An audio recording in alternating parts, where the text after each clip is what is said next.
Hello everyone, and welcome back to Tech Idea. Here we make tutorials on topics that might be helpful to you in one way or the other. And today I'm going to be showing you guys on how you can remove the noise from your recording in Audacity.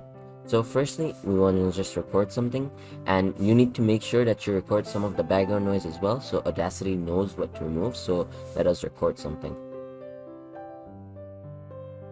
As you saw, I was quiet in the beginning so that Audacity can get a noise profile of that as well. And now I'm talking and it's showing up as a graph.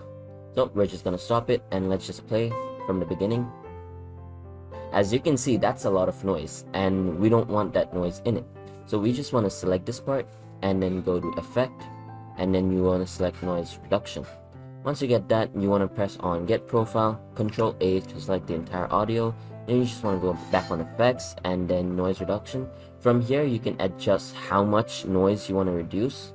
I'm just going to press on 25 because mostly 25 really works out for me.